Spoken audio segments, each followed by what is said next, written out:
현대사회에 있어서 모든 사람들이 가지고 있는 감각적인 생각이 있습니다.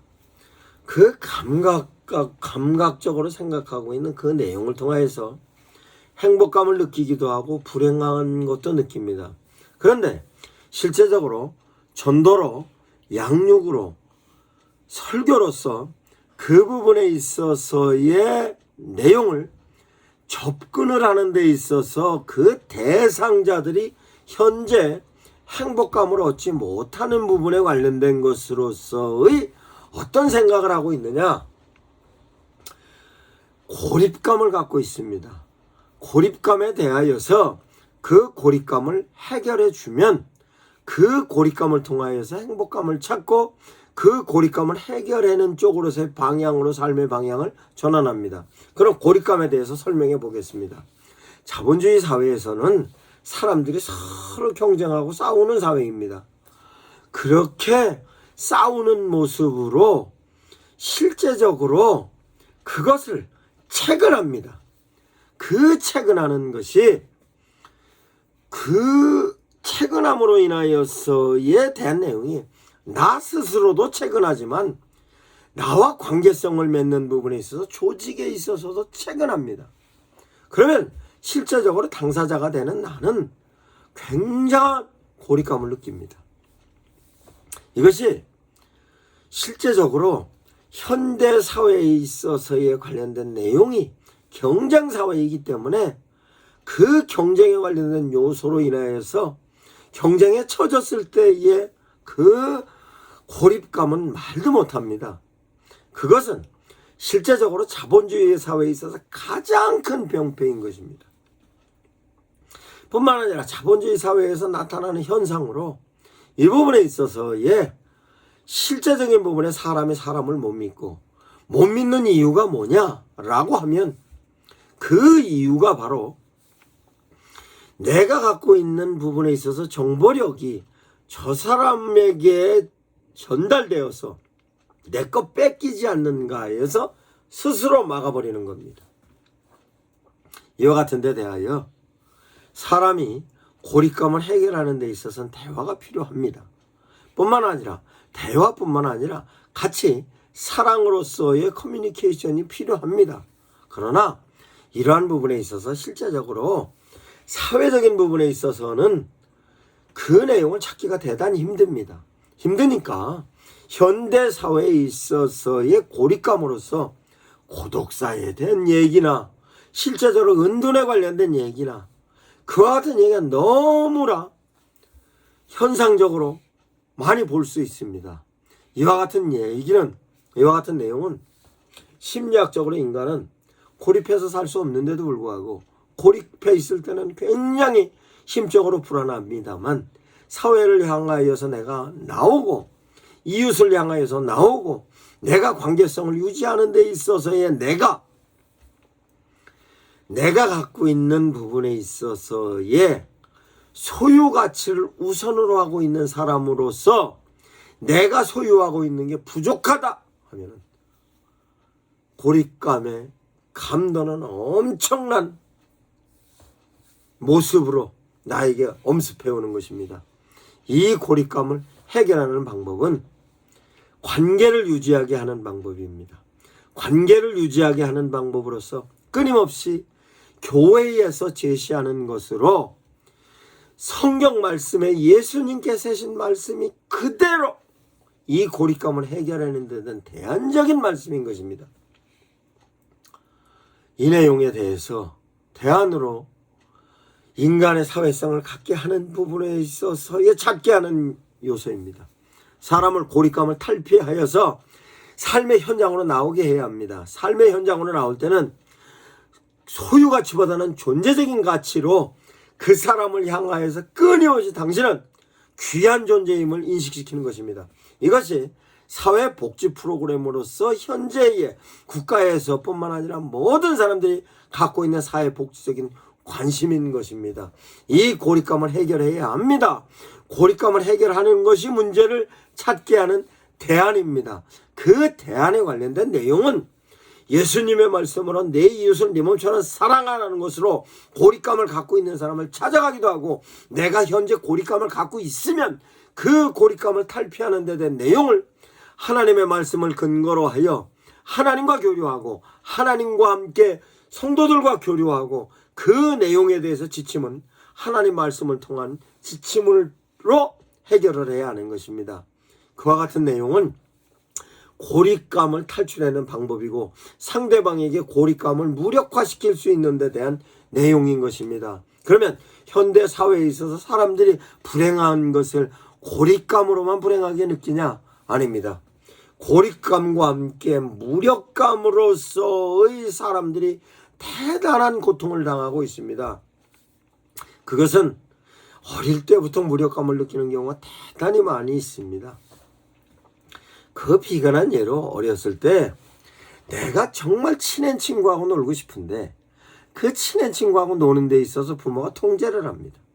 뿐만 아니라 내가 현재 지금 이 장소에서 이 시간에 놀고 싶은데 실제적으로 경쟁사회로서의 현상으로 지금 이 자리를 탈피해서 학원으로 갈 수도 있고, 이 자리를 탈피해서 부모들이 원하는 장소로 가서 원하는 프로그램에 내가 참여하는 모습으로서의 내용이 실제적으로 어린아이들이 갖고 있는 무력감을 갖게 하는 것입니다. 뿐만 아니라 무력감에 관련된 내용으로 끊임없이 경쟁적으로 제시합니다. 그 경쟁적으로 제시하는 것이 가정에서 실제적으로 부모로부터 엄청난 나에 대한 존재론적인 가치로서의 가치보다는 소유론적인 가치로, 너는 이렇게 해야 어디까지 갈 수 있다, 너는 이렇게 해야 앞으로 잘 살 수 있어, 이와 같은 내용으로 계속 제시를 하니 실제적으로 어린아이들이 가지고 있는 가치관이 실제적으로 소유적인 가치로 설명해 그 부분을 챙기기 위해서 현재 내가 모든 것은 할 수 없는 나로부터의 출발점이 되는 것입니다. 이것이 바로 무력감의 출발인 것입니다.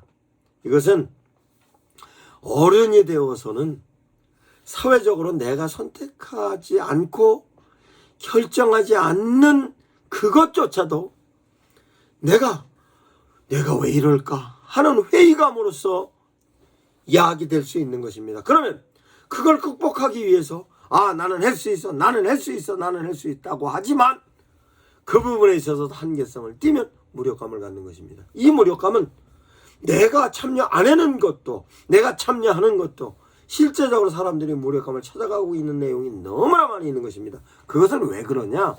사회가 시스템으로 구성이 되어 있기 때문에 내가 시스템의 일원으로서 그 범위를 넘었으면 무력감을 느끼는 겁니다. 뿐만 아니라 시스템을 돌리고 있는 데 있어서의 그 시스템에 관련된 내용으로 내가 이해를 못할 때는 엄청난 무력감을 갖는 것입니다. 그런데 실제적으로 현재 사회에 있어서 모든 내용은 시스템화되어 있고, 시스템에 따라 경제적인 활동이 진행되고, 경제적인 활동뿐만 아니라 사회적인 활동으로 봉사에 관련된 내용도 시스템으로 진행이 됩니다. 그런데 그 시스템에 내가 효과적으로 참여가 안 되면 나는 무력감을 느끼는 겁니다. 이것이 자본주의 사회에서의 엄청난 아주 피폐되어질 수 있는 내용인 것입니다. 이거를 해결하기 위해서는 고립감과 무력감에 대한 내용을 어떤 방식으로는 탈피해야 하는 것입니다. 그 탈피해야 하는 데 대한 내용은 내가 생산성을 높일 때, 내가 창의력이 있을 때 무력감과 고립감을 탈피할 수 있습니다. 그럼 생산성을 어떻게 높이느냐? 그 생산성에 관련된 내용은 관계성에 관련된 내용으로부터 출발하는 것입니다. 관계성에 관련된 내용으로부터 출발하는 것은 내 스스로 필요성에 관련된 것을 내가 스스로 개발해서 만들기도 하지만, 내가 1차원적으로 나와의 관계를 맺고 있는 지속적으로 감성과 지성으로, 지적인 부분과 감성으로 연계되어 있는 가족들로부터 그 내용을 무력감과 고립감을 탈피하는 것으로 그 탈피되어졌는데 그네들로부터 내가 위로를 받아서 고립감도 탈피했지만 무력감에 있어서도 그네들로부터 끊임없이 독려적이고 격려적인 메시지가 왔을 때 내가 무력감을 탈피할 수 있는 건데, 거기에 따라서 내가 그네들을 위해서 어떻게 하는가로서도 무력감은 탈피되는 것입니다. 즉 내가 아버지가 좋아하시는 이런 해봐야 되겠다. 아버지가 이런 거 좋아하시지, 어머니가 이런 거 좋아하시지, 내가 하다못해 집에 있으면서 청소라도 한 번 더 하고, 내가 청소하면 엄마가 기분 좋아하시지, 내가 설거지라도 한 번 하면 엄마가 힘들지 않지, 내가 빨래라도 한 번 더 하면 이와 같이 아버지 신발도 하나 놔주지, 이렇게 하면 아버지가 좋아하시지, 이렇게 하면 아버지가 좋아하시지.로 내가 끊임없이 가족 구성원으로서 그네들에게 무엇을 베풀 건가 생각하면 가족의 일원으로서 무력감을 탈피하고 고립감을 탈피할 수 있는 것입니다. 이것은 가족뿐만 아니라 실제적으로 2차적으로 이익에 관련된 것으로의 관계를 맺어가는 사람들에게도 마찬가지입니다.